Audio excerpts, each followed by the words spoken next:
DeMaurier and Kendrick hitting free throws with under 5 seconds left in a very tight game.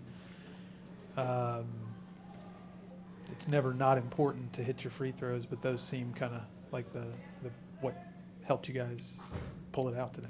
Yeah, sometimes in a game it's the difference. Obviously, we've seen it so many times of winning and losing the game, making and missing your free throws.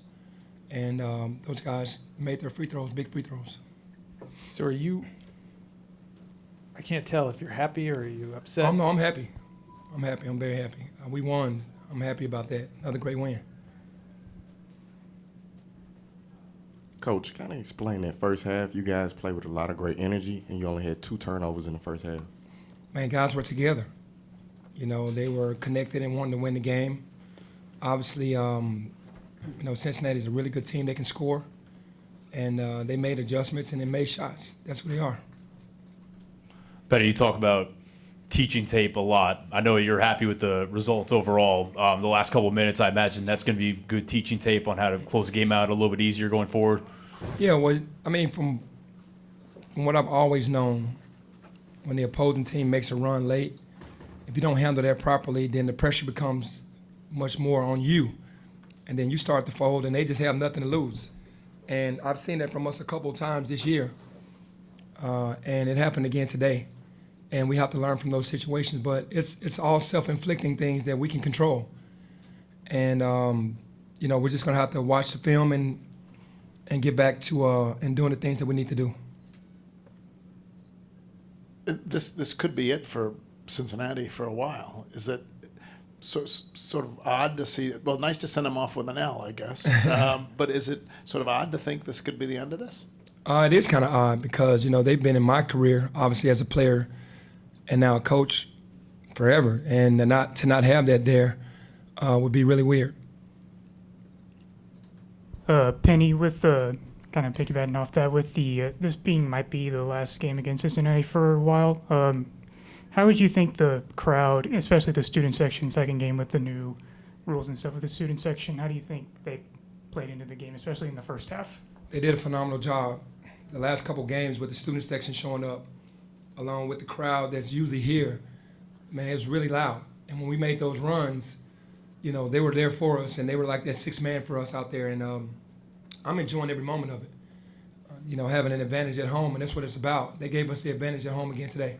Coach, with this being one more home game coming up, what does the senior class mean to you in the program?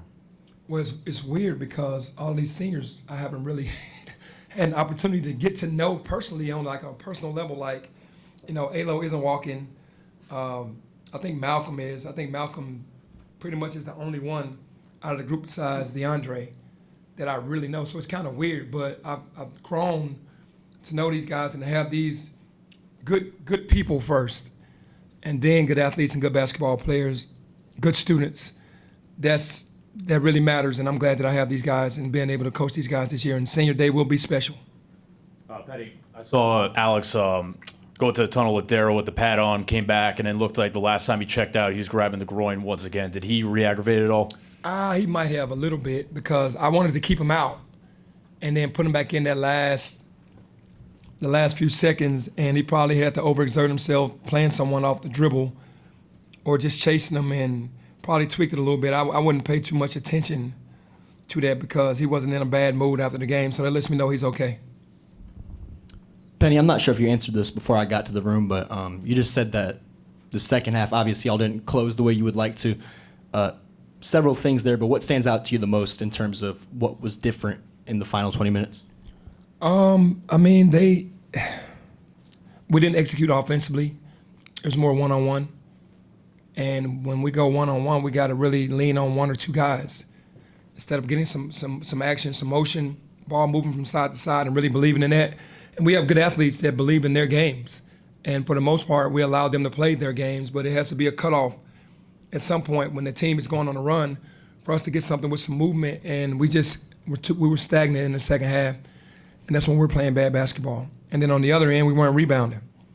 We got out rebounded today because we just weren't boxing out. And it usually is in the last 5 minutes when teams are missing shots and they're getting desperate and we're not boxing out. That's the time we're supposed to be more locked in.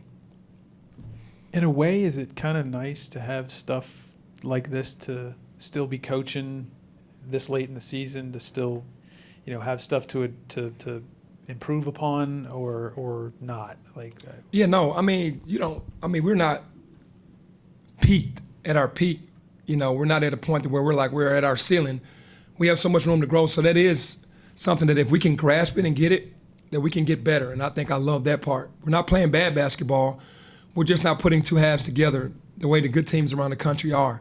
You're going to have some mistakes here and there, but they start to compile, and then we give teams runs, 10-0 runs or whatever, and then we're back in a dogfight when we had a game where we could have pushed away. And those are the things that we have to learn to get better at.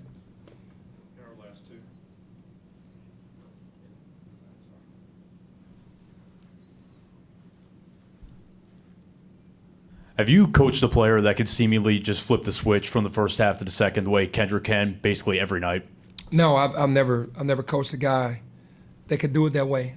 I mean, he's a machine. He knows he's a closer, and when the game gets close, he knows how to, do what he needs to do, and he's done that this year. He's done that his entire career.